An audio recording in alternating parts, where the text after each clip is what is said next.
Bora lá? Bora lá. Então, beleza. Vamos lá, senhores. Mais uma vez, boa noite a quem está chegando agora. Obrigado de novo pela participação de todos vocês. Depois de muita luta, o PowerPoint agora está certo, 14º VMUG Paraná. Esperamos que todos estejam bem. Em breve, e esperamos que seja muito breve, queremos fazer esses encontros presenciais para reunir, bater papo e, claro, ter o nosso coffee break, né? Talvez seja uma das coisas mais importantes. Mas é isso aí. Vamos fazer a apresentaçãozinha inicial, para quem já conhece o VMUG, nunca é demais falar.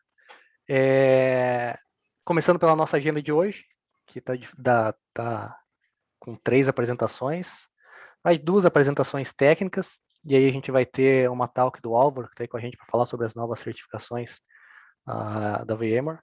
Então, logo em seguida, a gente vai falar sobre backup, como mandar backup para a nuvem, vamos falar de VIMs, Adara e a parceria da Plátano. Daí o Álvaro, e no final tem a continuação do Pitch Vaccination, do Flavoré e do Kaká. Para quem não viu, por favor, Flávio, bota no link, bota no chat aí o link do vídeo de vocês, que os caras mandaram muito bem, cara, e vão fazer a continuação do vídeo aí hoje. Então, para quem não viu, eu recomendo assistir. Bom, para a gente dar sequência, então, o que é o VMUG? O VMUG é uma célula apartada da VMware. Começou dentro da VMware há 10, 12 anos atrás, mas ele cresceu com uma dimensão tão grande que foi necessário separar. Então, o VMUG hoje ele é uma empresa propriamente dita, empresa constituída, tem presidente, tem todo o time marketing, recursos humanos. É uma empresa que está aí linkada com a VMware, por isso do VMware User Group, mas não tem nenhuma relação. Nós temos independência para fazer os nossos eventos sem depender do aval da VMware, em analisar slide, participantes e tudo mais. Existem, claro, algumas regras que devem ser seguidas, mas o VMUG ele é bem aberto. O nosso VMUG, a gente gosta de falar que ele tem 4 pilares, que acho que um dos principais, a comunidade, e daí promover esses encontros para a comunidade, totalmente gratuito, sem nenhum custo, é um dos pilares. A gente promover o networking, então, talvez aqui no evento online, o network, ele fica um pouco prejudicado, mas para quem participou dos eventos presenciais sabe o quanto é bacana. E também trazer aprendizado e conhecimento. Então, as apresentações que a gente busca trazer sempre com cunhos técnicos, sem muito comercial, porque se você quiser uma apresentação comercial, você vai chamar a empresa para ir lá na tua firma, você vai marcar uma conferência, né? Agora tudo é conferência. Então, a ideia é que a gente consiga ser o mais técnico possível para que todos tenham essa visão do produto em si.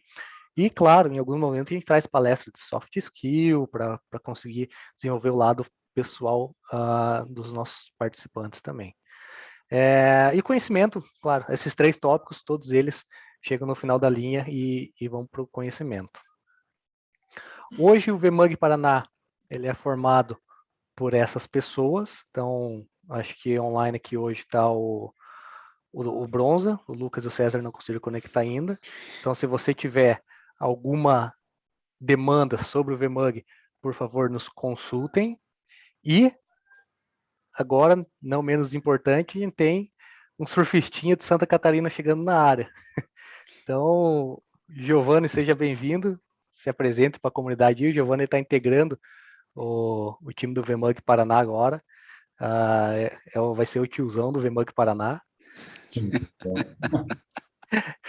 Giovanni, se apresenta para a galera aí, pessoal. Dê boas-vindas ao Giovanni, que ele que vai nos ajudar daqui para frente. Posso ser tiozão, mas eu acho que é mais bonito ali, né? Aí eu já deixo pro Ricardo debater isso daí. E aí, se explica, Ricardo, agora. Quem que é o preferido? Mas é isso aí, galera. A ideia é... A gente tinha o Pedro conosco, o Pedro pediu para sair do VMUG, então a gente integrou o Giovanni. Acho que a ideia é conseguir melhorar cada vez mais os nossos encontros, nossos eventos, os conteúdos. Nos procurem para participar do VMUG, nos procurem para se apresentar nos VMUGs. O lugar de errar é aqui. Igual a gente falou, não é nada formal esses eventos. Os eventos são totalmente informais, conteúdos técnicos, todo mundo tem algo a apresentar, não precisa ter medo. Conte com a gente aí no que for necessário. O VMUG no mundo como um todo, ele, como eu falei, ele é desde 2010 que ele existe. Se no mundo é porque é uma comunidade global, né, óbvio. Leva o título de maior grupo de virtualização, está presente nos 5 continentes e recentemente atingiu a marca de 130 mil membros. Então, ao redor do mundo como um todo, já chegamos em mais de 130 mil pessoas que participam desses eventos. No Brasil, se vocês tiverem interesse, existem, além do VMUG Paraná, mais 5 capítulos, que é Brasília, Minas, Rio de Janeiro, Rio Grande do Sul e de São Paulo. Então, óbvio, os eventos são todos online nesse momento. Então, convido a todos a participar dos próximos encontros, se tiverem disponibilidade. E aí tem os recadinhos da paróquia, né? É a nossa nova comunidade no Discord, tá o link aí. A comunidade está crescendo, em breve a gente vai organizar alguns eventos lá para fomentar mais aquela comunidade. Então, sintam-se à vontade para entrar lá, debater, criar assuntos, criar tópicos novos. A ideia é centralizar vários assuntos técnicos lá dentro dessa comunidade. A gente fala sobre o setup, monitor, home lab, fala de tudo um pouco. Então, tudo que é relacionado à tecnologia, a gente consegue abordá-la dentro dessa comunidade nova no Discord. Aí a gente tem os próximos eventos, que é o evento do VMUG do Rio de Janeiro, vai ser dia 29/7, tem o do Rio Grande do Sul, dia 26, e o de Minas, que é dia 18/8. Rio de Janeiro, acho que depois da manhã, né? Isso aí. Então, já tem 3 eventos aí para quem quiser participar. Só seguir o pessoal nas redes sociais, ou se quiser, tiver interesse, pergunta para a gente passa o link das inscrições. Essa é a apresentação inicial nossa. Então, mais uma vez, obrigado. Agradecer aí o Giovanni em nome da Platinum, né? Obrigado pela parceria, pelo patrocínio, a Distec, a Zadara hoje está apoiando o VMUG Paraná também. Então, daqui a pouco eu vou colocar meu crachá da Zadara para poder falar. Mas a gente agradece muito os patrocinadores, porque são por causa deles que a gente consegue entregar aí as premiações, entregar os brindes, fazer os eventos cada vez melhores. Em cima estão nossas redes sociais. Por favor, para quem ainda não nos conhece, segue, os links estão ali. Giovanni, agora é contigo, cara. Manda bala aí. Tudo certo aí, pessoal? Como é que vocês estão? Deixa eu compartilhar minha tela aqui.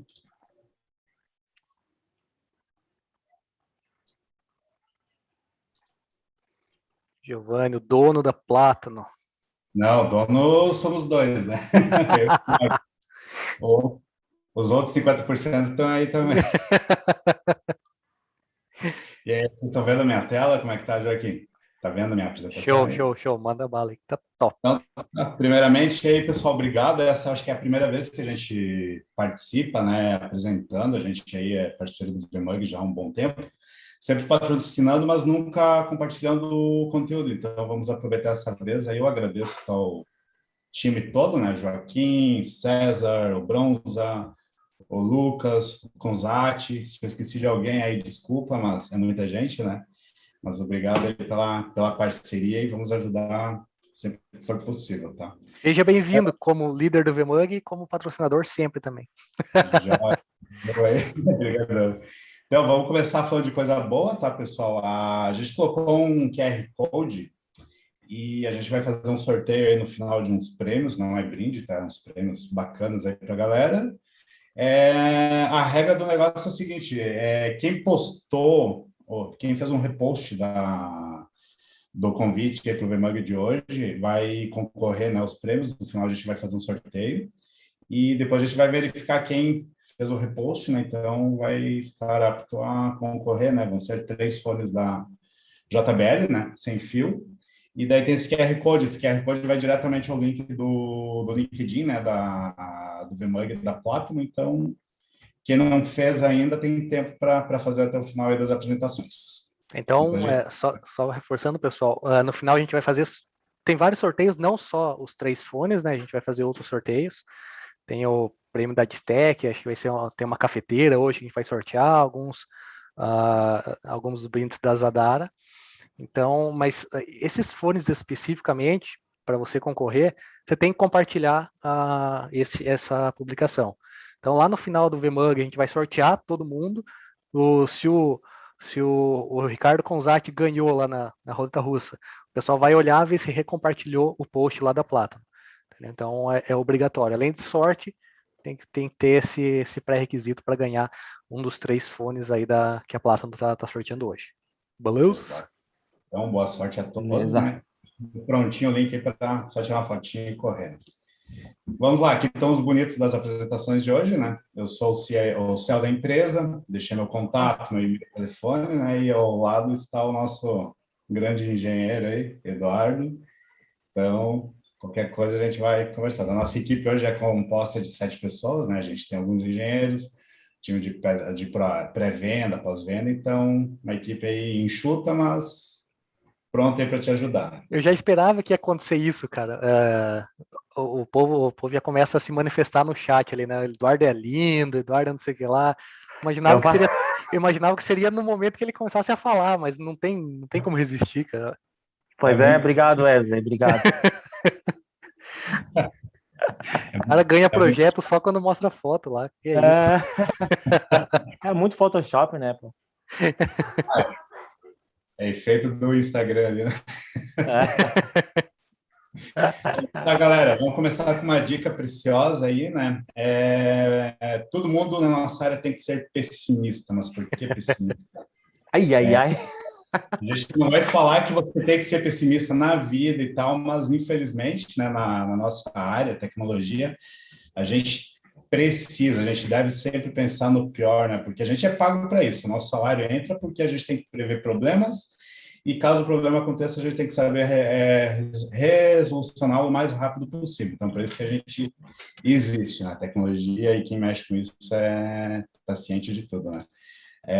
A nossa vida realmente não é muito fácil. A gente tem que sempre se certificar, estudar, olhar para o futuro, sempre ficar à frente de tudo que está acontecendo, né?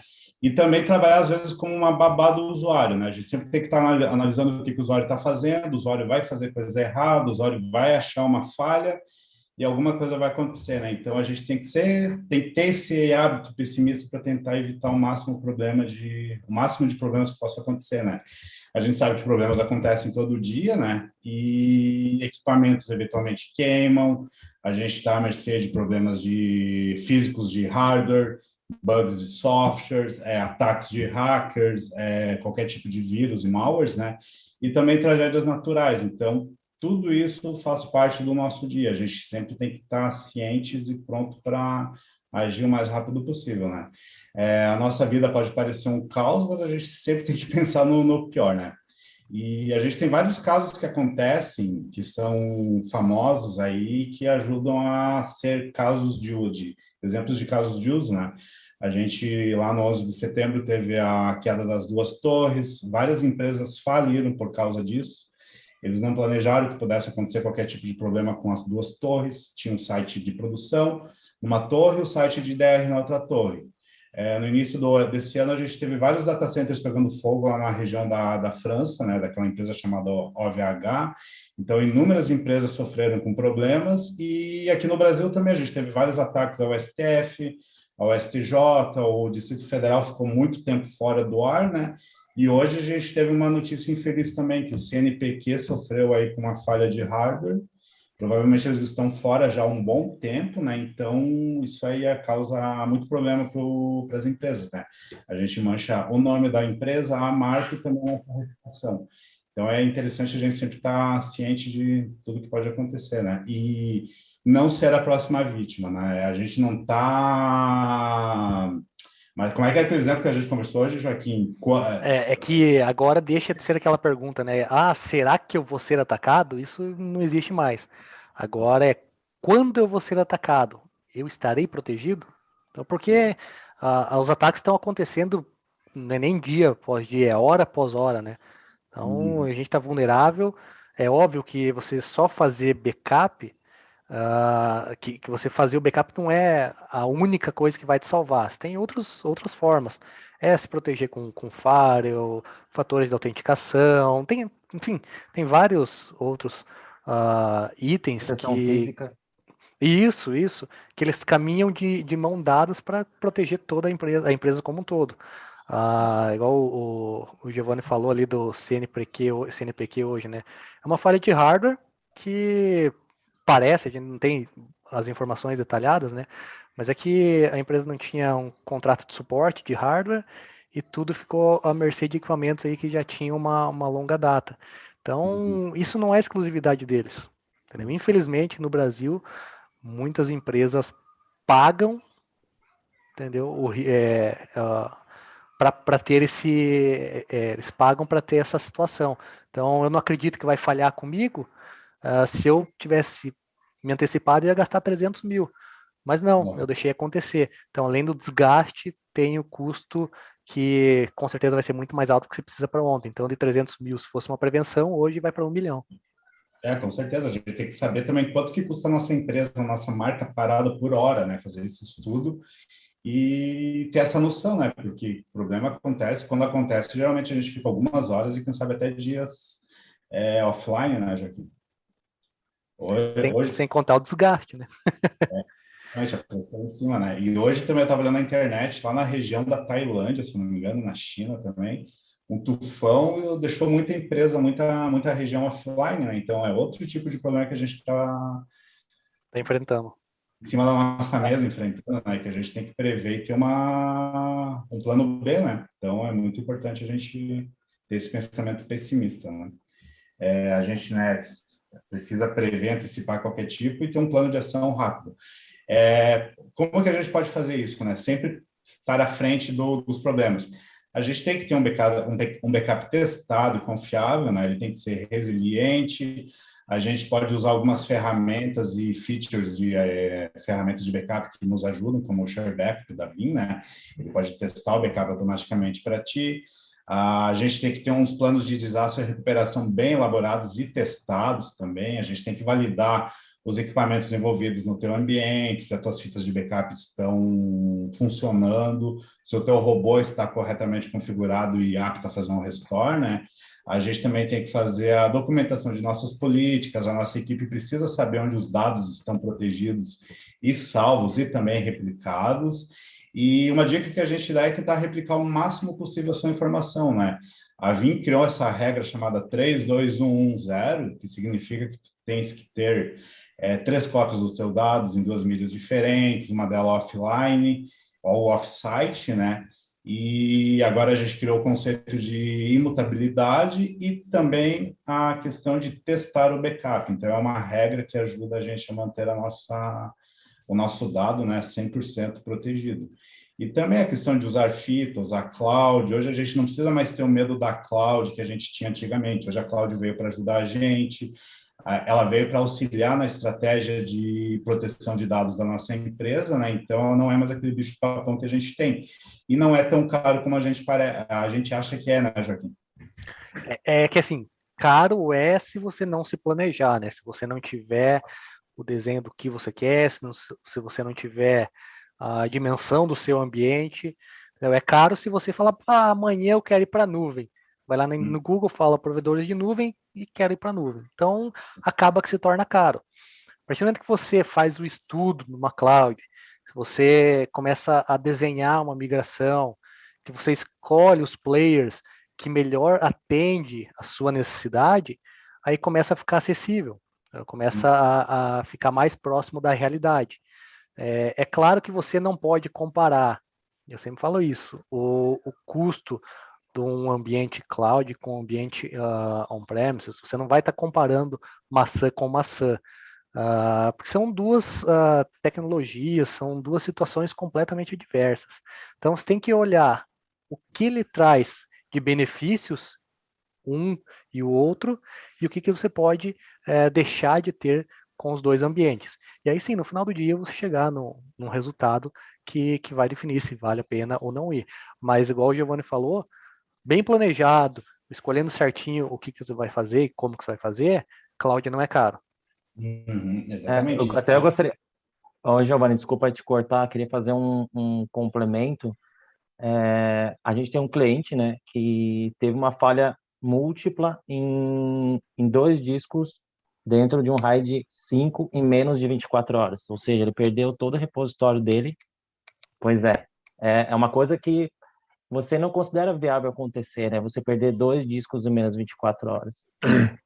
Mas nesse caso ele já estava protegido, né? Já estava fazendo backup com a Zadara. Então, e nesse meio tempo ainda veio uma requisição de restauração. Então, olha só o O quão Murphy atacou por improvável todas esse essas cenário. portas, né? Exatamente, o quão improvável esse cenário seria. Ele perdeu todo o repositório dentro de um RAID 5 num hardware que seria super novo, ele adquiriu faz menos de um ano. Então, né, a gente nunca tem certeza que vai ter tudo certinho. Então, é importante ter toda essa segurança, né? Exatamente. E sobre a questão de preço também, o cliente pode falar, é caro ir para a cloud, mas e o custo direto e indireto que tu tens hoje para manter uma estrutura de backup dentro de casa?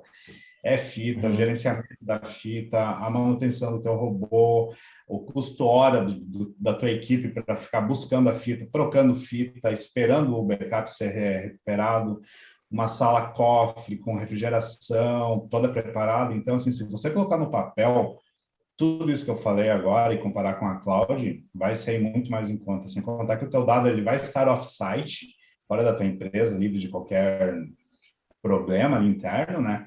E praticamente online, né, Joaquim? Qualquer requisição que tu faça, o dado vai estar offline, off-site, porém, Off-site, em exatamente. qualquer momento para tua ferramenta de backup, né? Então, todos esses custos indiretos, no final das contas, vai deixar mais caro manter o backup no formato legado, com Sim, fita. quando a gente está falando, nesse caso de Vim, e a gente vai falar um pouco de como mandar isso para a nuvem, é diferente, é a mesma coisa que eu comparei do ambiente on-premise e ambiente de nuvem, é a mesma situação se você querer comparar backup em fita e backup em object storage.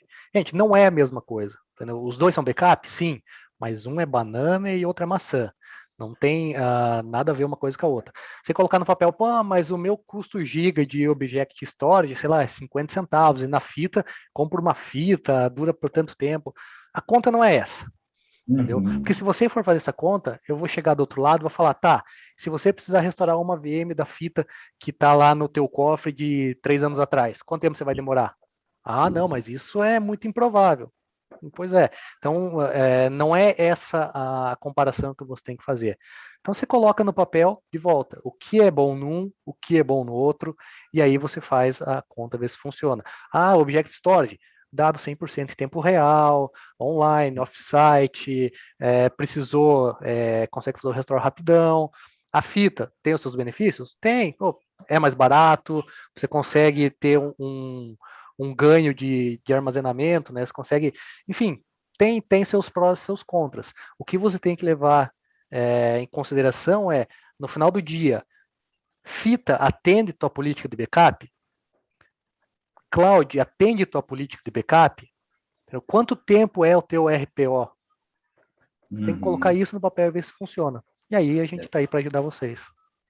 E outro item importante é a questão da inovação, né? É legal pensar na cloud e começar. É mais uma inovação que a gente está fazendo na área de backup, né?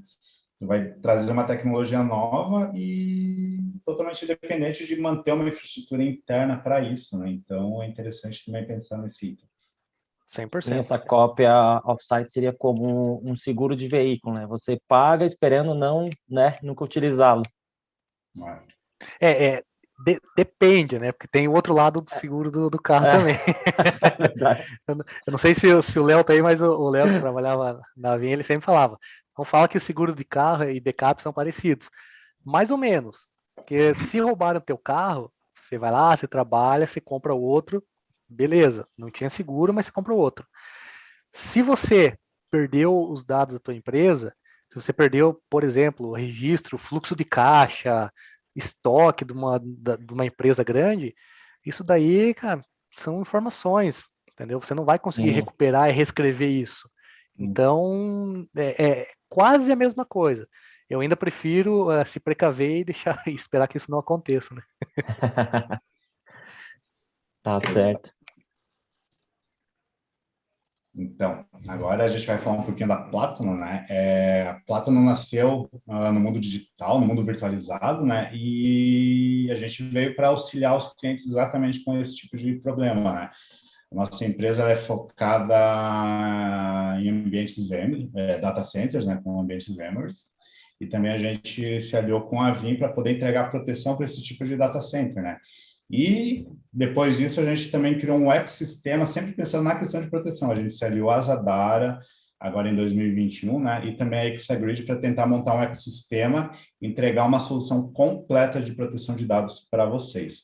Hoje a gente tem aí várias parcerias, né? A gente é parceiro da Vim no programa Pro Partner, VCSP, e também a gente agora virou parceiro VASP, né, que é uma certificação empresarial que comprova que a Platinum tem qualquer tipo de know-how para entregar projetos complexos de proteção de dados, né? E também com o VMware a gente é um partner advanced e com a Zadara Professional Partner também, que a gente fez agora esse ano. A gente tem como meta, né, entregar projetos com excelência e a gente é especialista no que a gente faz, né? Por isso que a gente se aliou a poucas empresas com um nicho de mercado para tentar ser o melhor possível. E com isso, liberar a equipe dos nossos clientes, né, as equipes de TI, para elas focarem no core business das empresas e deixar backup, deixar VMware, virtualização cloud com a Platinum de gerenciamento. A gente consegue, né, sempre ofertar um pacote completo de serviços, desde a parte de consultoria, lá no início dos projetos, quando envolve licenciamento, renovação de software, designers de projetos, até um full outsourcing para a gestão dos ambientes dos clientes, né? A gente também faz horas contratuais, suporte avulso, emergencial em todas essas ferramentas dos fabricantes que eu mencionei agora um pouco, né? E a gente tem os produtos internos nossos, que a gente vai falar logo a seguir, né? A gente tem o Backup as a Service, usando várias tecnologias. A gente tem o DR as a Services. A gente também faz a contratação de licenças Vim. Se vocês não tiverem budget para adquirir o produto, a gente consegue entregá-la como serviço, que é o formato padrão hoje que as fabricantes estão entregando, né? E é uma equipe totalmente destinada a atender vocês com excelência, né? Eu gostei que o Evandro fez uma provocação ali. Vai falar, ó, apenas para fomentar a discussão, num cenário de ataques que não são tão sofisticados, os backups em cloud estarão igualmente suscetíveis. Basta que a credencial do seu tenant em nuvem seja comprometida e adeus qualquer estratégia. Eduardo, o que você tem a dizer sobre isso? Do Evandro, Eduardo são parecidos. Assim, eu vejo que com a imutabilidade a gente acaba, por mais que você acabe perdendo essas credenciais, Evandro, e aí vale o debate, né? Ele ainda vai continuar imutável. Então, é óbvio que talvez o sequestro dos dados eles aconteçam. O invasor ele vai conseguir fazer o uso desses dados, porque eles estão imutáveis e não inacessíveis, mas ele não vai ter nada alterado. Então, o cara ele não vai conseguir apagar os dados, né, com a imutabilidade. Se apagar conta de armazenamento, dependendo da cloud, você também não consegue por ter dados imutáveis lá dentro. Então, seria um nível superior, né? Então, se você for utilizar, por exemplo, a Zadara, vou apagar a conta. Para apagar a conta, você não vai conseguir porque tem dados imutáveis lá dentro.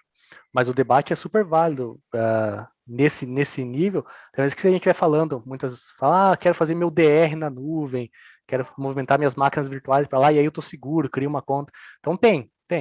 E é óbvio, cara, isso é hoje, né? Eu acho que amanhã tem uma nova tecnologia que pode jogar tudo por água abaixo, isso que a gente está falando. É isso aí, Joaquim. Tem um ditado que fala que não existe bala de prata para resolver todos os problemas com uma única solução, né? E segurança também é um estado, é um state of mind, né? É uma coisa que você precisa estar pensando diariamente para que você possa estar analisando todos os vetores de entrada de risco e tudo mais, né? Então, realmente, a mutabilidade vem para ajudar bastante nesse sentido aí que o Evandro comentou, mesmo com a permissão de root lá, o cara não consegue deletar realmente, nem solicitando para Zadar, nem solicitando para outro player. Realmente, quando o dado está imutável dentro do bucket, você não consegue apagar. Só fazer um parênteses numa história que aconteceu. O cliente solicitou uma POC na Zadara, e na hora de fazer o envio para a nuvem lá, sem querer, ele colocou lá que a retenção dele imutável seriam 6 meses. Nossa! E aí, beleza, terminou o período de POC, a Zadara dá um período de POC de 7 dias. Ele falou, agora pode limpar os dados. O cara falou, não estou conseguindo. A gente foi lá ver, ele tinha configurado a imutabilidade para 6 meses. Agora, no comecinho de agosto, que vai encerrar os 6 meses dos dados dele lá no tenant da Zadara, na cloud da Zadara. Porque nem a Zadara conseguiu apagar e nem a Vim. Então, tem essa garantia de que a imutabilidade, hoje, ela te protege contra essa alteração dos dados, né? Joaquim, ali o Thiago até perguntou se existe multifator para usar Vim com Zadara. Existe no portal, certo? Exatamente. O portal, existe. ele tem duplo fator de autenticação. Então, mais um fator de proteção aí para a sua conta. Isso. Aproveitando, o Léo perguntou ali se tem custo adicional para usar imutabilidade com Vim Zadara. Não tem, entendeu? Para quem quer utilizar esses fatores, a Zadara, o preço dela ele já encobre todos esses recursos de criptografia, de imutabilidade, e do lado da Vim também não. Então, do lado da Vim, você só tem que realmente ativar e configurar essa feature.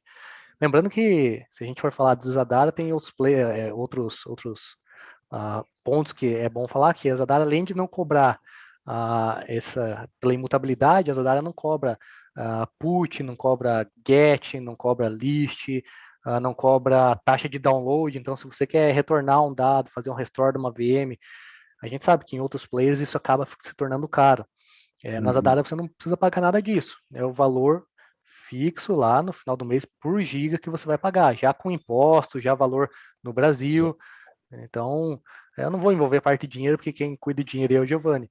Mas todos esses custos ocultos que a gente gosta de falar, que existem em outros players, na Zadara não tem. É totalmente transparente. Você colocou 1 tera na nuvem, você vai pagar 1 tera de armazenamento. Se daqui 15 dias você colocou mais 10 tera, então você vai pagar a partir do 16º dia mais 10 tera. Ele é totalmente flexível nesse ponto. Nesse caso, acho que é legal fazer uma analogia com o seguro do carro, né? Nas outras clouds, pode ser bem barato para tu armazenar. Mas tu vai pagar o seguro caso tu precise recuperar o dado, e é caro. A gente fez várias situações.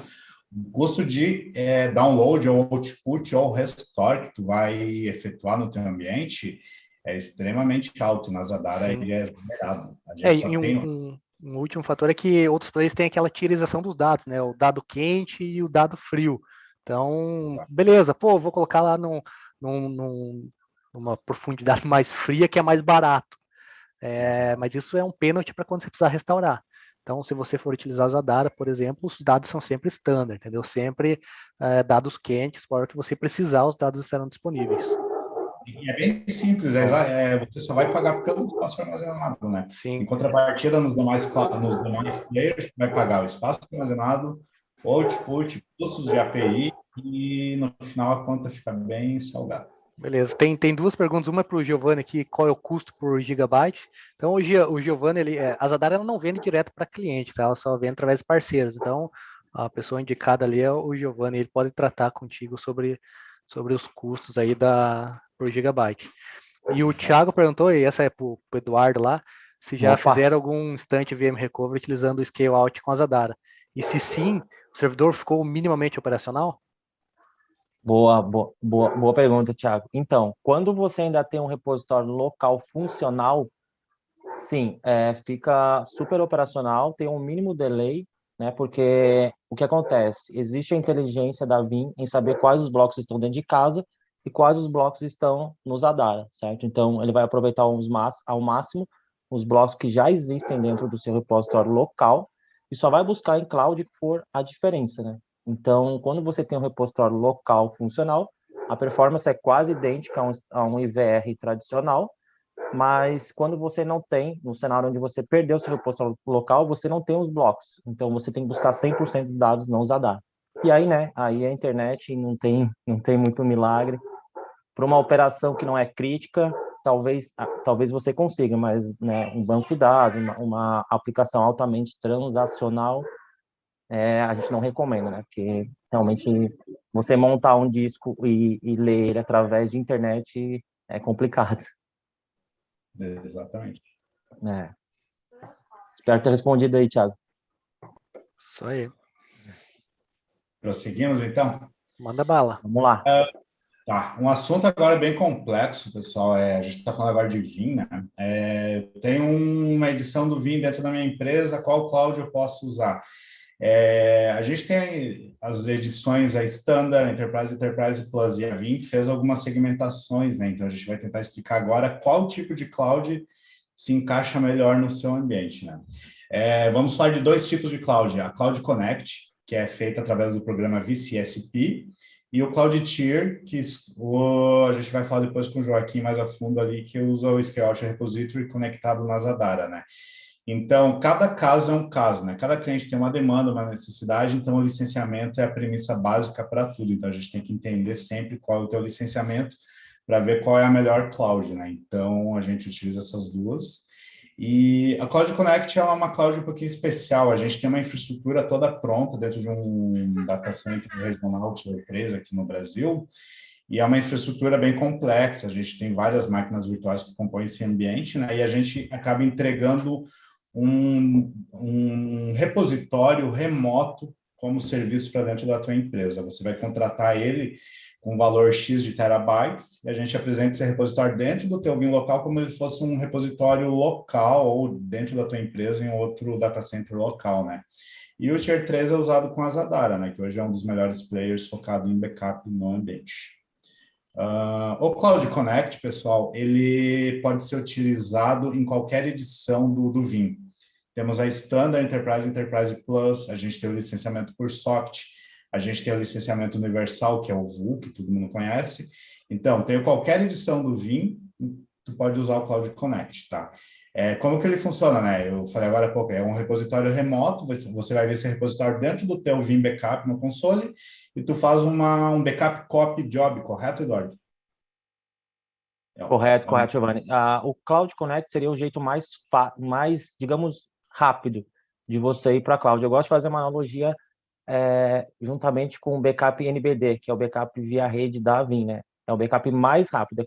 É quando você consegue fazer o backup com a menor taxa de alteração no seu ambiente. Ou seja, você faz o backup totalmente via rede, praticamente sem nenhuma alteração. O Cloud Connect é a mesma coisa. Você faz o backup apenas configurando ali o repositório, apontando para o nosso data center, e faz um backup copy diretamente para aquele repositório que foi apresentado, né?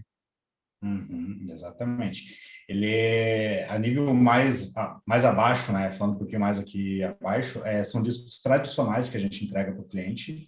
Ele tem um custo um pouquinho mais elevado devido a isso, né? E a contratação é baseada nos terabytes. Qual é o volume que tu precisa? Você vai receber esse volume e você vai pagar por ele, usando ou não, que é o que acontece ao contrário da Zadara.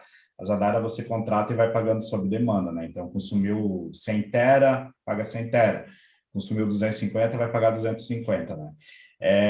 Outro fator que a gente tem que enumerar na hora de contratar o Cloud Connect é a quantidade de máquinas virtuais ou estações que serão protegidas, né? Para cada uma dessas instâncias, a gente precisa adquirir uma licença de Cloud Connect. Existe Cloud Connect para VMs e para servidores ou estações de trabalho, né? Então, tudo isso a gente consegue entregar como serviço para vocês, né?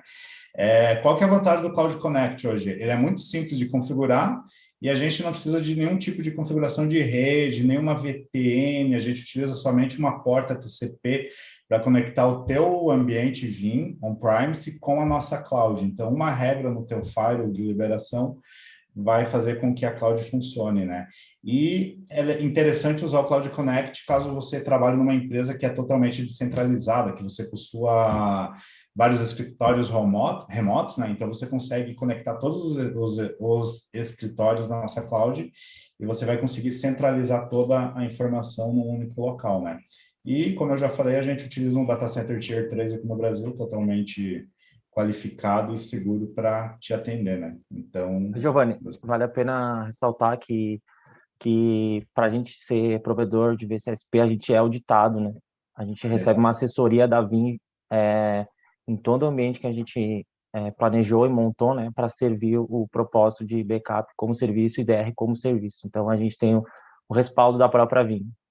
com certeza, exatamente. Foram até eles que ajudaram a gente a desenvolver, né? Então, Exato. totalmente certificado pela fabricante. E ali, ó, outra pergunta ali, por padrão, o Vim Cloud Connect tem algum tipo de traffic shaper para tráfego? Que eu acho que foi o Thiago que perguntou, deixa eu ver aqui. Acho que foi o Thiago, que ele falou que fez uma POC no início do ano e não foi legal, ficou muito lento. E a experiência da POC com a Zadara foi 90% melhor. Eu confesso que eu não sei dizer, não sei se o Eduardo ou o Giovanni sabe. Talvez o provedor de Cloud Connect, né, no caso, a outra empresa, igual a Platinum, tem algum tipo de bloqueio, o data center tem alguma restrição, mas a princípio não, né? Não. A gente tem, mas existe uma limitação do próprio data center, né, dos links de internet. Mas a gente não limita, a gente não faz throttle por tenant. A gente não delimita, por exemplo, 5 megabytes, 10 megabytes por cliente. Não, é tudo que consegue entregar no link do data center. E o Leandro perguntou ali qual é, no caso do VCSP ali da Platinum, hoje qual que é o SLA de atendimento do VCSP, visando o tempo de resposta para incidentes?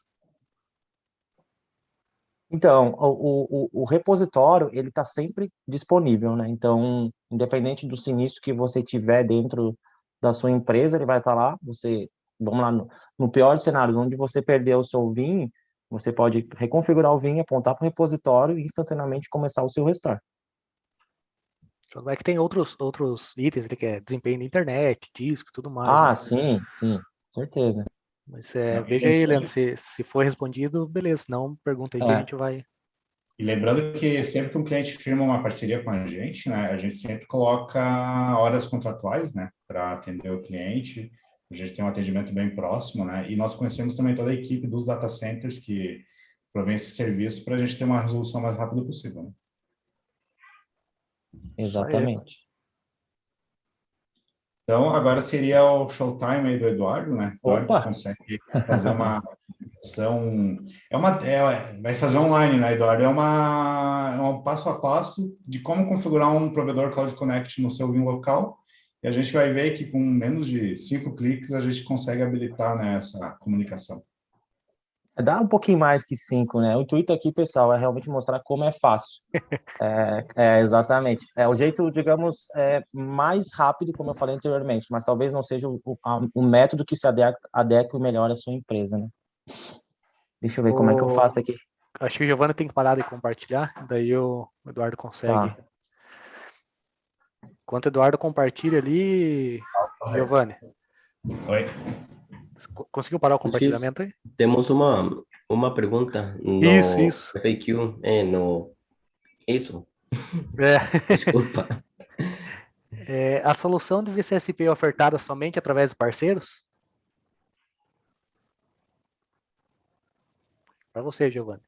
Para mim, sim, a gente consegue entregar para os clientes porque a gente é parceiro, né? Então, se o cliente quiser virar um VCSP, eu acho que deve ter que conversar com algum distribuidor, né? Mas a gente é oficiais, a gente é um parceiro oficial e consegue entregar.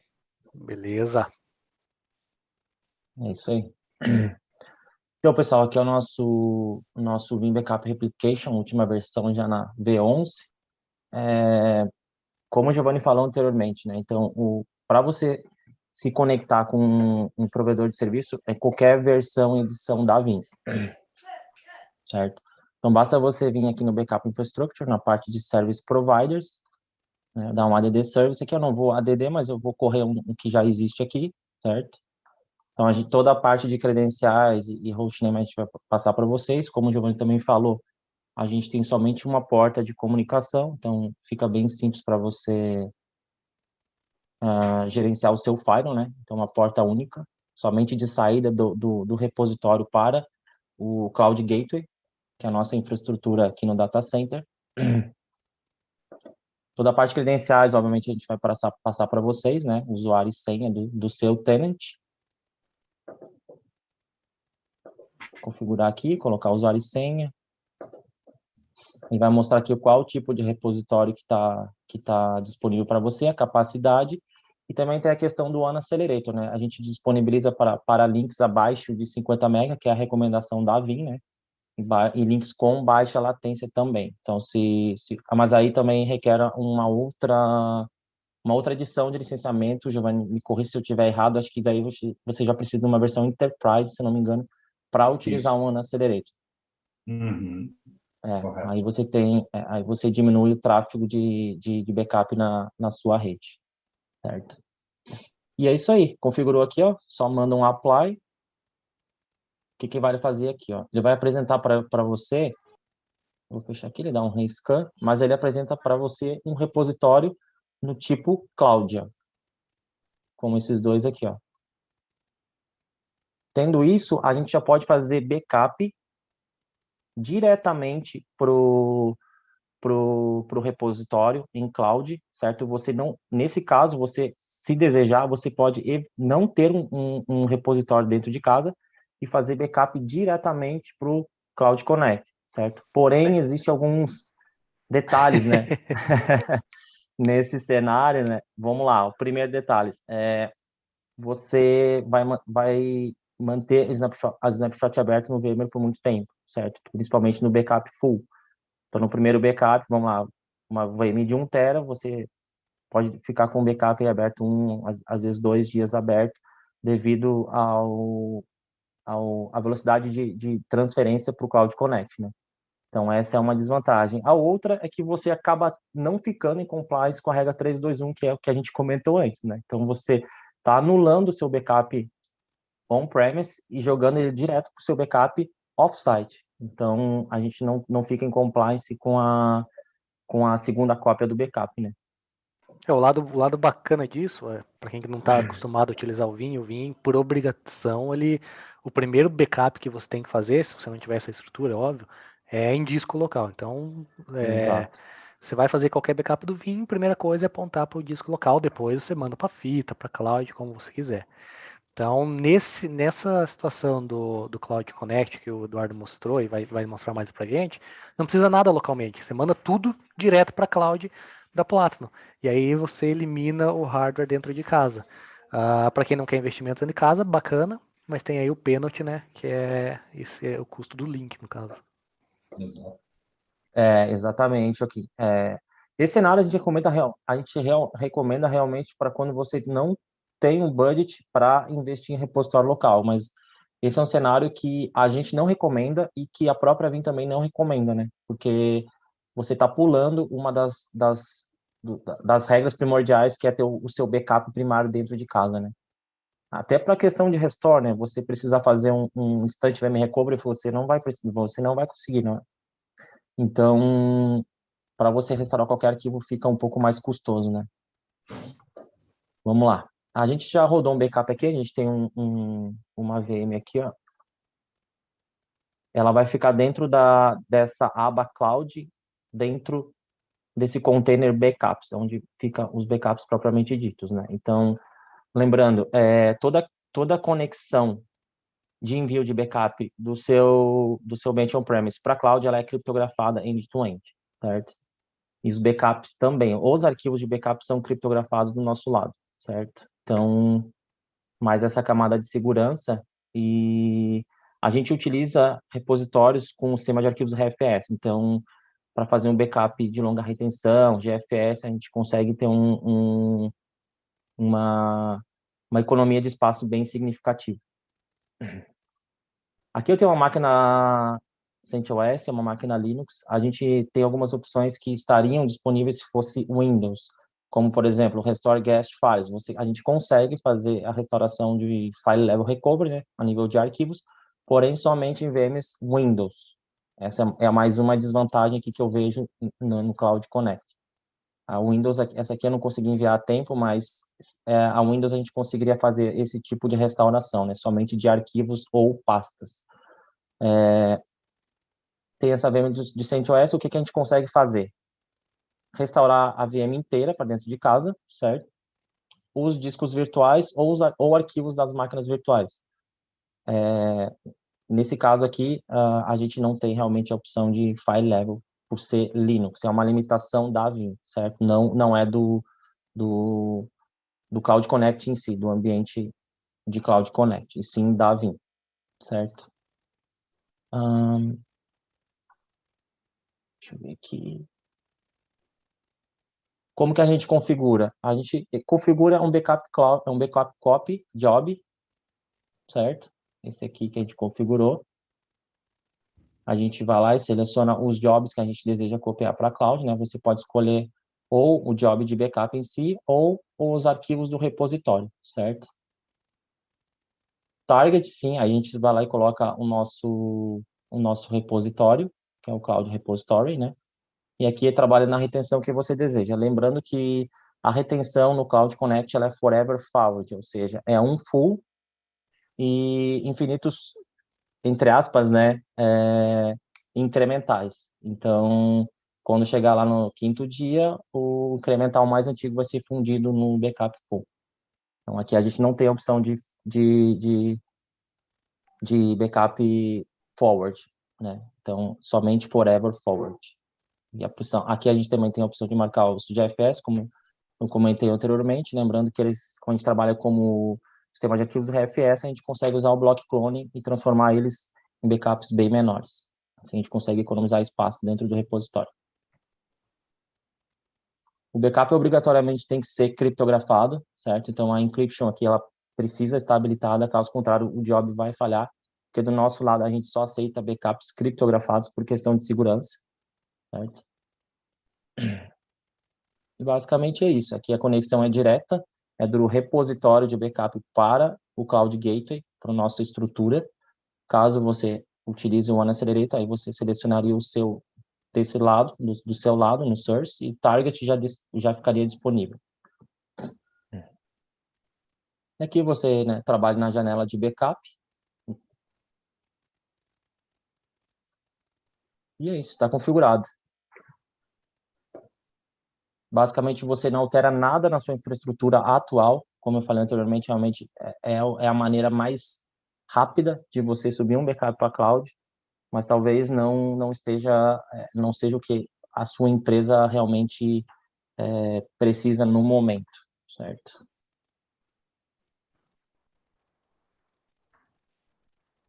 Acho que é isso, né? Aqui.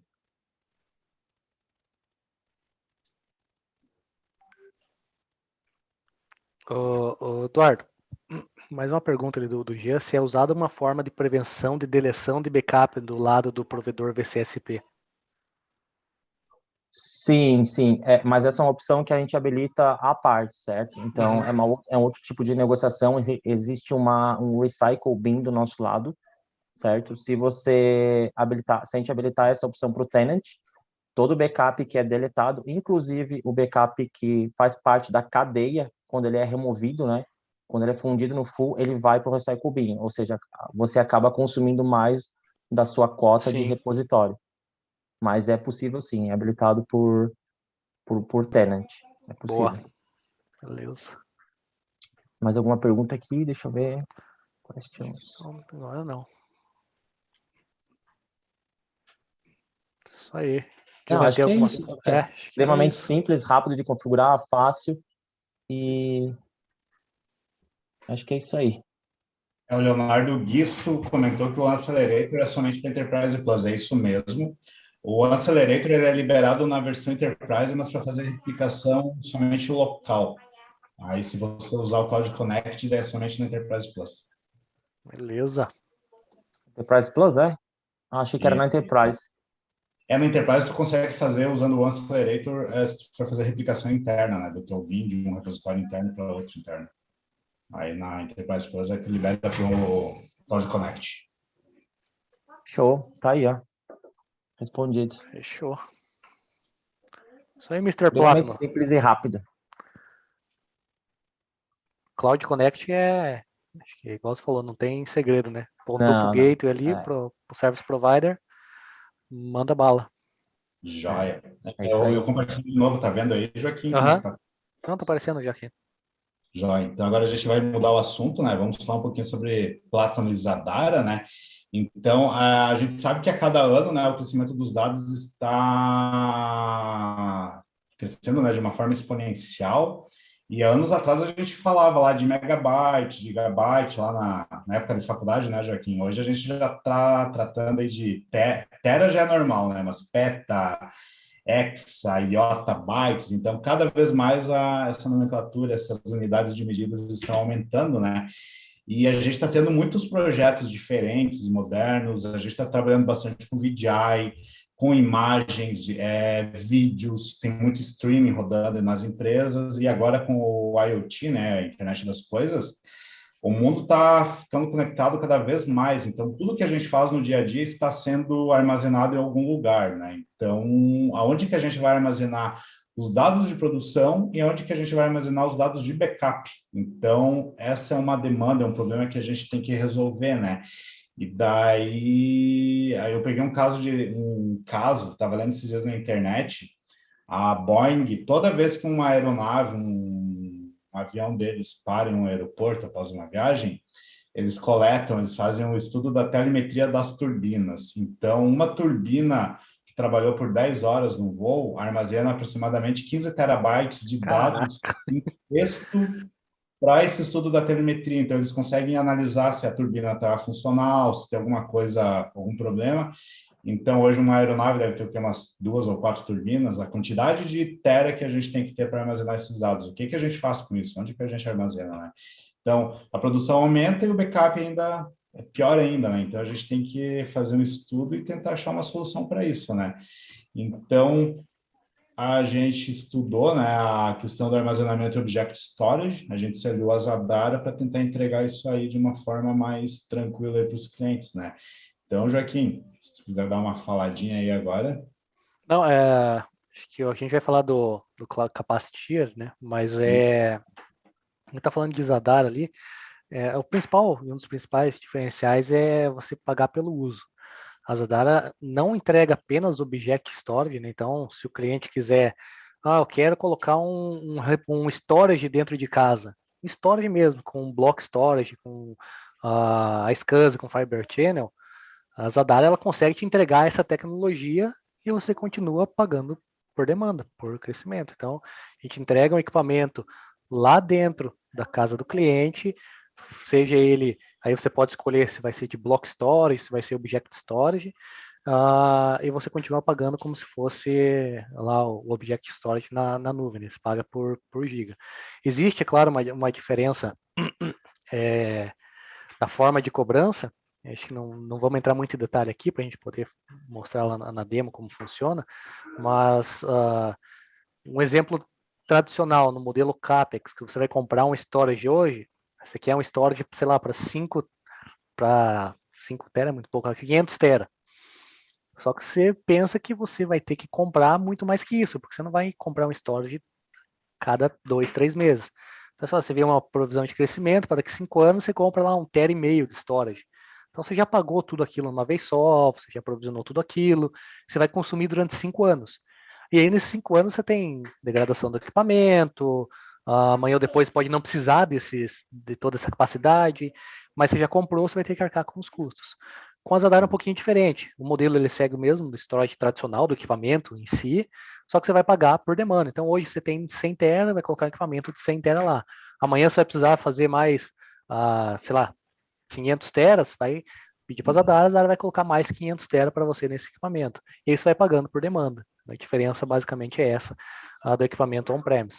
A ideia é a mesma do Object Storage, entendeu? Só que a gente consegue entregar nas duas tecnologias, graças ao modelo da Zadar, que é um modelo de VPSA, que a gente entrega Virtual Storage Private Array. Então, dentro de um storage, a gente consegue dividir vários outros, consegue te segmentar isso bem separado. Assunto para outra reunião, para outro VMUG, mas a ideia era explicar justamente isso. Entendeu? O modelo de negócios da Zadar é totalmente diferente. Então, amanhã depois pode bater um papo com o Giovanni ali para ele explicar certinho como funciona em detalhes esse tipo de contratação. Uhum. Resumindo, o negócio elástico, né, Joaquim? Tu precisa, contrata mais, Exatamente. paga pelo que está usando e não precisa dimensionar erroneamente, naturalmente. É o que a gente fala aqui na Zadara, que a gente traz a nuvem para dentro da casa do cliente. Então, pô, mas eu quero computação também. Tudo bem, mesma coisa, a gente vai para equipamentos de computing, que é o que a gente chama de Z-Compute, e você vai ter equipamentos de computação, a nuvem da Zadara no teu data center. Então, você faz esse link com storage, com computação, e paga tudo sob demanda. Uhum. Exatamente. Então, aqui estão os benefícios, né, da solução da Zadara, né? A implantação é super rápido de fazer, né, Joaquim? Também acho que é um pouquinho mais complexa que a Cloud Connect, mas nada impossível, é super prático, né? Proteção off-site 100%, né? O SLA da Zadara também é extremamente alto, chega quase a 100% praticamente, né, Joaquim? 99,9999% de Exatamente. SLA. A gente coloca até em contrato que o nosso SLA é 100%. Então, se a gente Ó, não cumprir o 100% de SLA, a gente paga por contrato multa pros nossos clientes. Então, a gente tem várias ferramentas e vários sistemas de logística que nos permitem entregar esse 100% de disponibilidade. É óbvio, não dá para garantir que nunca vai falhar, mas até o momento a gente está conseguindo entregar essa disponibilidade bacana. Exatamente, aqui o ambiente é totalmente criptografado, né? A transferência dos dados é totalmente segura, não precisa de VPN. Adquirindo os Zadara com a Plátano, a gente consegue entregar, né, para o cliente horas contratuais de suporte. A nossa equipe é extremamente próxima do suporte da Zadara. Eu sempre brinco, né? A gente tem o telefone dos engenheiros, né, Joaquim? E tanto aqui no Brasil quanto lá fora.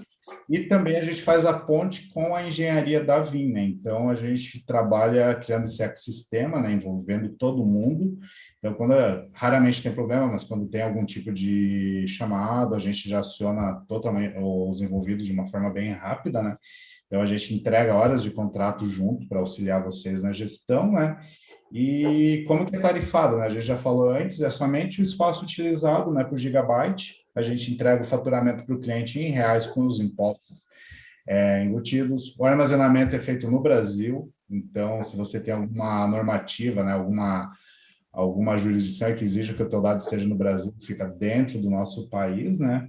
E é o melhor custo do mercado. Se você comparar Zadar com qualquer outro player conhecido aí, vai ver que o custo por giga é mais em conta e a gente não tem todos os custos indiretos, que são as APIs, o output, a movimentação e outros detalhes, né, no final do mês, né? E o principal é não ter output, isso é o que mais a gente preza, que é a cereja do bolo, né?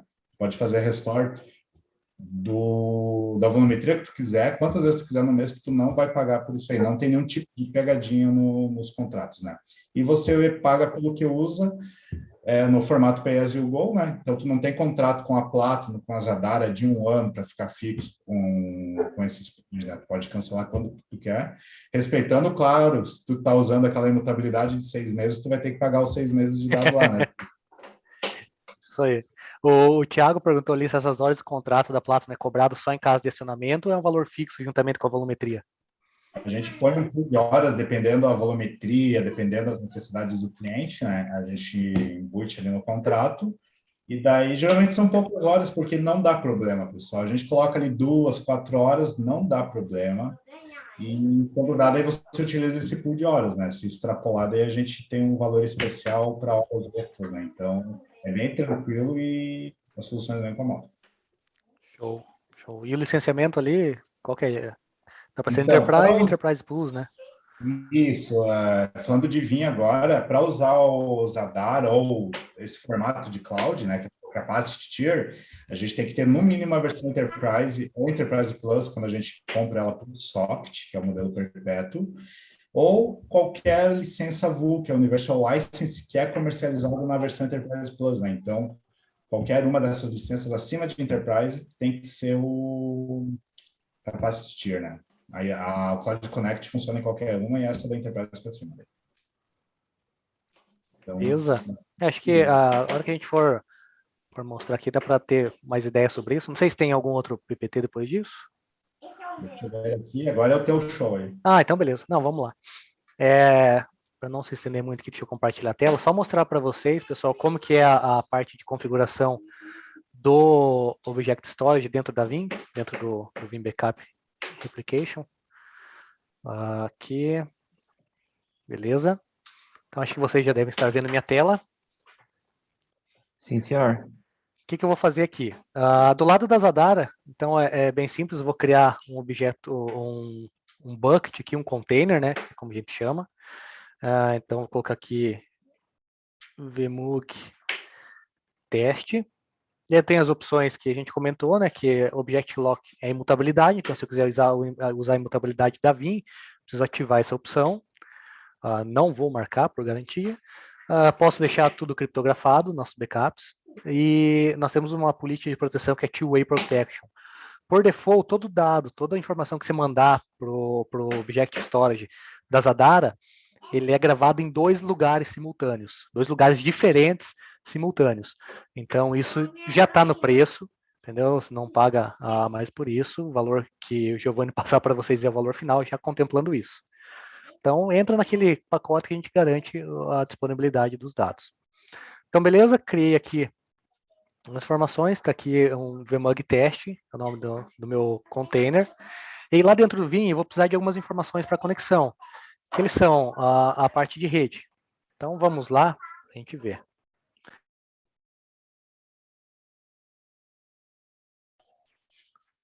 Vou adicionar aqui o Object Storage, que ele é um S3 compatível.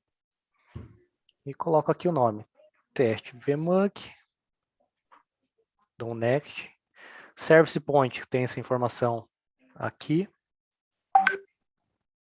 Então tá aqui, ó, como eu faço a conexão lá para o Object Storage.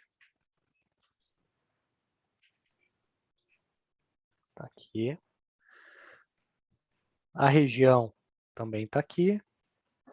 Hoje a gente está utilizando a Ascent, então nossos dados ficam na Ascent, São Paulo. E daí eu preciso utilizar as credenciais, que elas já estão aqui. Então é uma combinação da Access Key e da Secret Key. Então elas já estão lá cadastradas, eu não preciso fazer o input delas novamente lá. E aí, dou um Next. Nesse momento, será listado tudo que eu tenho no todos os containers que eu tenho lá na Zadara. Então, se eu der um browse aqui, eu vou ver todos os meus containers, inclusive que eu acabei de criar. Então, vmug teste. Adiciono aqui, crio uma pasta se eu quiser segmentar isso lá dentro. O nome de vmug Paraná. Aí, beleza. Tem as outras duas opções, que eu posso limitar aqui no Vim o consumo do storage. Então, se eu quiser setar limite 10 TB, quando chegar em 10 TB eu não consigo gravar mais nada lá. E tenho aqui a cereja do bolo, a imutabilidade, que eu defino por quanto tempo eu quero manter isso imutável lá na Zadara. Lembrando que, para que funcione a imutabilidade, dos dois lados precisa estar marcado isso. Eu não marquei lá, também não vou marcar aqui.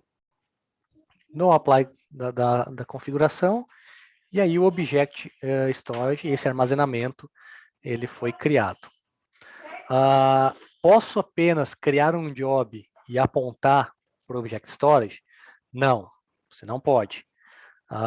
Como a gente pegou e falou, o Vim, ele precisa que se grave em Block Storage antes. Então, o que eu vou fazer? Vou criar um repositório local aqui, rapidão, só para mostrar como funcionaria isso. Então, aqui, colocar aqui como teste, vmug e block, para a gente saber que é de Block Storage. Esse próprio servidor. E aí vou pegar uma outra folder aqui, só para simular como se fosse um outro repositório local. Aqui, vmug pr, beleza. Tem algumas outras configurações que a gente pode fazer. Eu não vou entrar nesse mérito agora para a gente não perder tanto tempo. E aí, beleza. A configuração ela foi realizada. Então, agora eu tenho uma combinação de um repositório local e do meu Object Storage na Zadara. Beleza. Parte da configuração foi realizada. O que a gente precisa fazer? Juntar isso e criar uma política para que isso funcione. Como que ela vai ser chamada, esse cara, dentro da Vim? É Scale Out Repositories. Então, eu já tenho um aqui, porque eu fiz os backups para a gente validar.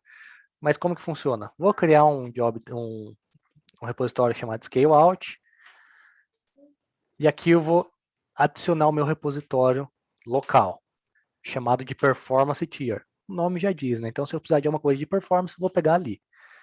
Junto com ele, eu vou adicionar uma extensão desse repositório local. Então, vou estender meus backups para meu repositório da Zadara que eu criei, chamado teste vmod. E aí a política que eu vou escolher para mandar para lá. Tenho duas políticas. A primeira, copiar tudo que tiver localmente para a nuvem. Então, você vai criar as duas cópias. Fez backup local, o Vim automaticamente vai mandar para a nuvem. Você tem os seus dados em 2 lugares simultâneos. E a outra que é um move, depois de X dias. Então, isso vai acontecer da seguinte forma. Nesse caso, 14 dias. Depois de 14 dias, se você tiver um backup, os mais antigos serão movidos para a cloud. Eles saem e livram o espaço local. Então, sei lá, um backup de 30 dias que você tem, você vai ter 16 backups em cloud e 14 locais, porque ele faz essa movimentação. E você pode também casar as duas soluções. Então, além de copiar, você vai mover tudo que o Vim faz backup, você copia, e depois de tantos dias, você move para a nuvem. Dessa forma, você consegue trabalhar com a configuração. Beleza? Pode falar. Fazendo um adendo aí na questão do Move, lembrando que para essa opção funcionar, a gente precisa ter os backups full periódicos. Verdade. Você precisa ter a cadeia, que a gente fala, né? A cadeia selada.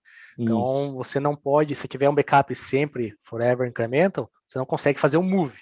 Você precisa de um full, os incrementais no intervalo, e outro full. Aí sim, esse full estando dentro dos 14 dias, ele vai movimentar inteiro para a nuvem.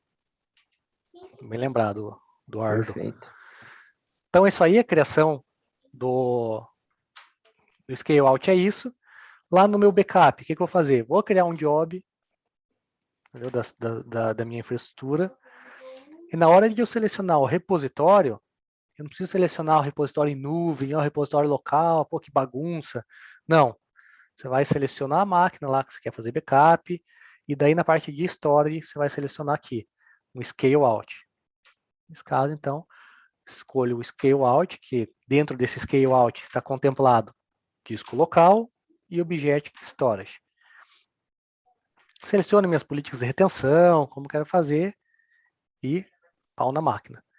A hora que eu pegar e rodar um backup, talvez vamos ver o último aqui, ele demorou 44 minutos, a gente vai demorar um pouco e a gente vai conseguir demonstrar o backup sendo realizado em cloud. Por quê? Porque primeiramente, o que o Vim vai fazer? Ele vai fazer o backup, vai ler as informações lá do teu VMware, do teu Hyper-V, do teu ambiente local, e vai salvar em disco. Esse backup foi salvo em disco com sucesso, aí ele faz offload para fita, faz offload para nuvem. Como que você vai ver se está funcionando ou não? Dentro do Vim tem as duas opções dos meus backups. Onde eles estão armazenados se eu precisar de um restore? Tem o meu backup em disco, aqui deve estar com um erro, que ele vai começar a gravar aqui, e tenho também no Object Storage. Então, sei lá, tem os dois, mas aconteceu igual no CNPq hoje, né? Não lembro o nome direito, mas perdeu o repositório on-premises. Você vai vir dentro dos teus backups que estão no Object Storage, vai dar um botão direito, vai lá, restaurar algum arquivo. Então, escolhe o ponto de restauração que você quer fazer esse restore, e aí beleza, o Vim vai pegar e vai montar essa estrutura de backup que está, nesse caso aqui na Zadara, no Object Storage, ele vai montar esse File Explorer para você fazer o restore. E aqui a gente vai ver, esse servidor que eu abri ali, ele é esse cara aqui, ó. Então ele tem aqui 3 arquivos na área de trabalho. Eu vou deletar um arquivo deles aqui. Então, foi para o vinagre. Então, vou fazer o restore desse arquivo especificamente para dentro do servidor. Lembrando que, nesse caso, é um Active Directory. Se a gente quiser, a gente pode restaurar, utilizando o Vim, um arquivo, uma GPO, um usuário, a senha de um usuário, a gente pode restaurar bem granular esse backup. Então, aqui o Vim me abriu a Object Explorer, vou no desktop, e vou restaurar aqui artigo NPPD, que foi o que eu deletei. Deixa eu ver se não é esse mesmo. Então, dou um restore, decido se eu quero mandar para lá, se tiver uma outra versão, se eu quero subscrever. Posso escolher copiar esse arquivo para algum outro lugar da minha rede, por aí vai. São N opções. O Vim, ele tem mais de 90 opções, se não estou enganado, de restore. Então, opção para restaurar não falta. Aqui, isso aqui não vai demorar, é um arquivo pequeno. Então, abrir o servidor aqui já. Está montando o repositório. E o arquivo vai parar aqui dentro. Espera que eu não consigo sair da tela, que abriu essa janelinha do... Aqui. Beleza, ó. Restore completo. Fechou. Vou lá no servidor agora. Tá lá, ó, artigo NPPD. O mesmo serve, pessoal, para usuário no AD, por exemplo. Vou deletar aqui esse último usuário do meu AD, Zander alguma coisa, deletei o cara. Vou lá no meu Vim. Então, não é o mesmo Explorer, vou fazer um restore do Application Item, que é um item do Active Directory. A gente prossegue. O que ele vai fazer? O Vim vai me montar toda essa estrutura do Active Directory que está lá na Zadara. Essa operação também ela não demora, ela é rapidinha. Eu tenho outras opções, por exemplo, com o Vim eu consigo comparar o meu backup que está lá com o meu arquivo de backup com o ambiente de produção. Então você faz essa comparação, ele vai dizer, opa, do teu arquivo de backup do dia tal com o ambiente de produção agora, você tem esses objetos que foram alterados. Então aqui que eu vou fazer, vou abrir os meus usuários e vou fazer o restore daquele cara que começava com Z alguma coisa. Esse daqui, ó. Então, ó, restore objetos. Posso dar o compare to production? Deixa eu ver se a gente consegue fazer. Não vou conseguir fazer agora, mas o restore a gente vai conseguir demonstrar. Aqui, ó. Joaquim, pode falar. tem uma pergunta do Carlos aqui. Você já chegou a dar uma olhada? Ainda não. Ainda não. Tá, beleza. Mas já vamos para lá. Que é o restore desse objeto. Zender Oastes. Ó, restaurar dentro do meu próprio AD. Então ele vai me pedir. Agora que o bicho vai pegar.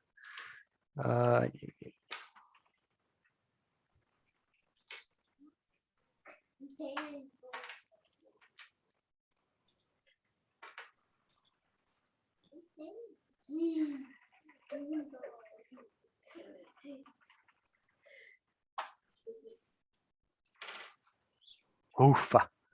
Beleza, ó, restaurado. A gente vai lá então no AD agora. Nota que o objeto não está aqui, porque eu deletei. Vou dar um refresh na árvore como um todo.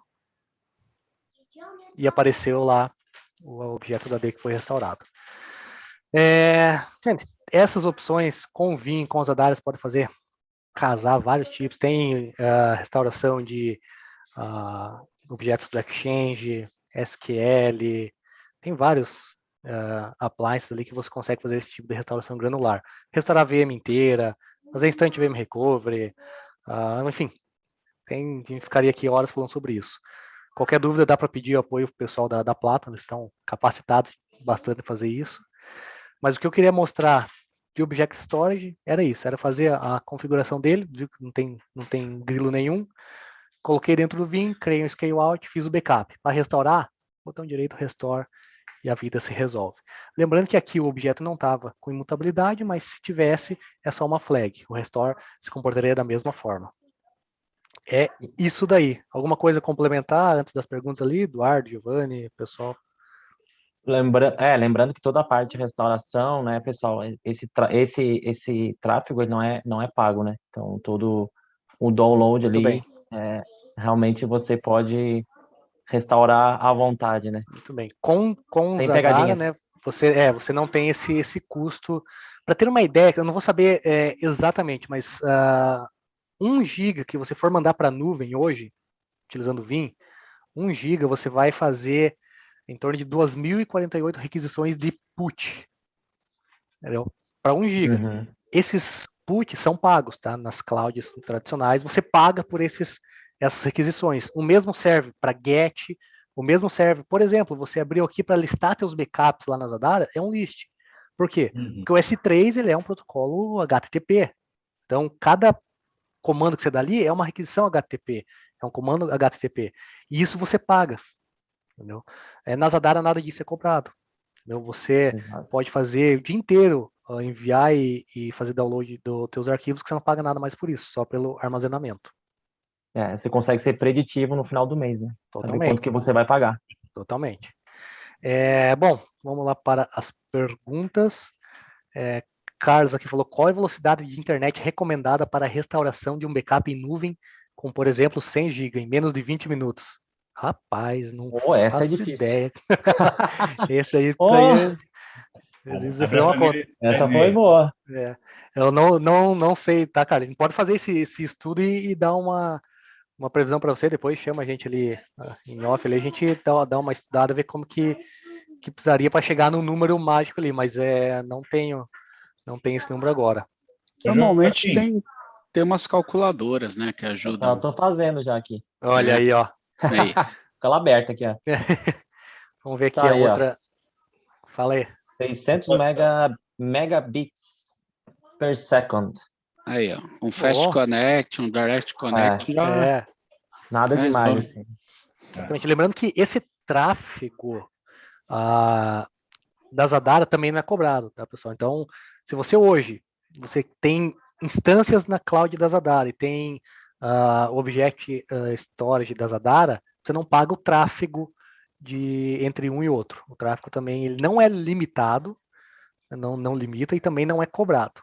Então, que mãe, hein? tranquilo. Não cobra nada, né? Uma hora a conta vai chegar, né? Não, mas é verdade. Esse é um dos diferenciais que a Zadara bate sempre na mesma tecla, essa cobrança, porque são os custos ocultos. Você vai para um outro player, você vai fazer um restore, você não sabe quanto que vai sair exatamente o teu restore. Então, a taxa de banda que você vai fazer a movimentação dos dados, você não sabe quanto que você vai pagar exatamente. Então, a Zadara tem esse valor fixo, fechado, e aquilo vai, ponto final. Tem uma outra pergunta aqui, deixa eu ler ela aqui um pouquinho. Entendi que é necessário recursos locais, incluindo área de stage, para o backup local e depois CUP mais move scale-out repositório. Isso, beleza. Mas entendi que o dimensionamento do Object Storage é fixo. Como dimensionar o Object Storage e pagamento? Considerando que temos uma taxa de alteração diária de 5% a 10%, ou crescimento anual de 12%. Quando defino a área, o pagamento é pelo uso ou valor definido.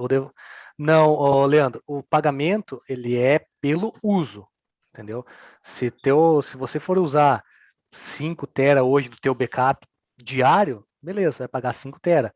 Virou um mês, você vai precisar fazer um backup full todo do teu ambiente, é mais 5 tera, você vai pagar mais 5 tera, entendeu? Fez um incremental mais 100 GB, mais 100 GB você vai pagar. Você não provisiona nada. Desculpa se eu não entendi a pergunta, mas se for esse o cenário, é bem assim que funciona, tá? Você não paga adiantado nada. Você consome, final do mês a Platinum vai enviar a fatura para você pagar. No Cloud Connect você contrata o espaço previamente, né? Boa. A gente faz o sizing contigo e especifica um valor de armazenamento. Vamos por 10 terabytes. E no primeiro mês você usou 1, no segundo 2, 3 tera, tu está pagando os 10 terabytes. Com a Zadara e Plátano, você vai pagar somente o que está consumindo. Do jeito que o Joaquim falou. O que eu acho que ele tá, a dúvida dele também é dimensionamento do Object Storage. Ele não sabe quanto de dado ele vai colocar lá dentro baseado no que ele tem de backup on-premise. Eu acredito que se você utilizar somente a opção de cópia ali e não usar a mutabilidade, basicamente é o mesmo tamanho que você tem on-premise. Se eu estiver errado, alguém me corrija aí. Eu sei que tem um saving quando você usa Object Storage, eu não sei dizer quanto é esse saving. Algo parecido com o RFS lá, do Fast Clone lá do Linux lá.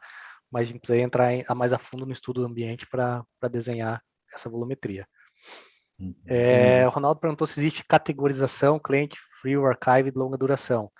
Não tem, tá, Ronaldo? Os dados são sempre frequent access. Então, sempre que você precisar, o preço é aquele e os dados sempre disponíveis. A gente não faz essa tierização, não faz esse tipo de segmentação dos dados. Então, sempre... Nas outras nuvens chamamos de standard, né? Então, na Zadara também funciona dessa forma. É o valor giga, sempre standard. Ô, Joaquim, Pode falar. acho que seria legal, acho que a gente já está extrapolando o tempo, só falar um Sim. pouquinho sobre a questão de LGPD, a NPPD ali, o que eles falam da Zadara em relação às outras clouds. Você tem o documento aí, só para compartilhar, enquanto a gente vai tirando as dúvidas aqui, Giovanni? Eu acho que vou ter que procurar, mas eu acho que eu não tenho aqui. Que tem Desculpa, um... o Thiago também tem a mesma dúvida ali, que seria a parte de dimensionamento do Object Storage. Assim, eu acredito que você basear o seu repositório local, a gente precisa ver a questão ali do saving, né, do Zadara, mas já é uma boa estimativa, Thiago. Se você tem 12 teras locais hoje, enviar para a cloud, isso, eu acredito que seriam os 12 teras, aí a conta em cima desse valor. Eles vão vendo as perguntas aí, eu achei aqui o documento, só para a gente finalizar aqui então, pessoal. Eu acho que também. Se tu Que, quiser compartilhar aí. Estou compartilhando já aqui. Isso que o Giovanni falou é um documento que ele foi feito pela ANPPD, que no que tange as nuvens públicas e a LGPD, as normas regulamentares, normas complementares, toda essa parte de legislação dos dados brasileiros. Nesse estudo que foi feito, depois dá para passar esse documento para vocês, foram avaliados 4 players de nuvem, né? Então, AWS, Azure, Google e Zadara, e também analisaram uma aquisição tradicional de storage. Nesse estudo que foi feito, está aqui para vocês, depois eu posso compartilhar isso aqui. Nesse estudo que foi feito, de todos os players e cenários analisados, o Zadara é o único que consegue ser totalmente em compliance com LGPD, com ISO 27001, 27017, com a IN, Instrução Normativa 01, se eu não me engano, a NC14. Então, são normas regulamentares da legislação dos dados, né? Parte de dados que ficam no Brasil. Todos os equipamentos da Zadara, as nossas nuvens estão no Brasil. Então, se amanhã ou depois um órgão público precisa comprar equipamento, precisa de espaço em storage, block storage, object storage, esse documento ele meio que norteia para onde seguir. Então, também depois pode ficar à vontade de pedir esse documento e analisar eles, mas isso garante, dá tranquilidade que para quem contrata hoje Zadara, tem essa garantia de que nós estamos totalmente compatíveis em compliance com a LGPD. Beleza? Então, dos dados que tem ali, das perguntas que tem ali, sobre alguma aqui, seria por volumetria os custos? O Jorge sugeriu, é isso mesmo, tá, Jorge? É por volumetria. No caso do Object Storage, né, que foi o que a gente falou agora, totalmente por volumetria. Nenhum pagamento diferente disso. O Álvaro tem uma pergunta ali também, Joaquim. E tem uns mínimos e máximos de storage alugável para que uma empresa tenha um orçamento de X para o máximo de storage, avise que vai chegar ao máximo que podem pagar. Acho que ele está querendo dizer sobre o threshold, né, o limiar lá que você configura durante a criação do Object Storage. Se for isso, beleza, mas talvez o Álvaro explicar ali um pouco melhor, mas se for, eu entendi que fosse colocar um storage on-premises, né? Se for isso, tem sim, tá, Álvaro? Tem um baseline ali que é para manter a operação, né? Então, são no mínimo, cara, eu não sei dizer se são 10 tera, mas é alguma coisa que a gente pode levantar depois, se tiver interesse. Então, você paga aquilo dali e é o custo fixo que você vai ter todo mês, é o obrigatório. Acima daquilo dali, paga por demanda. Conforme for crescendo, vai aumentando. Beleza, senhores? Vamos passar a palavra para o próprio Álvaro agora, para ele falar. Quem tiver mais dúvidas aí sobre Zadara, sobre Vim, Plátano, fique à vontade. A gente está aí para trocar ideia e tirar as dúvidas.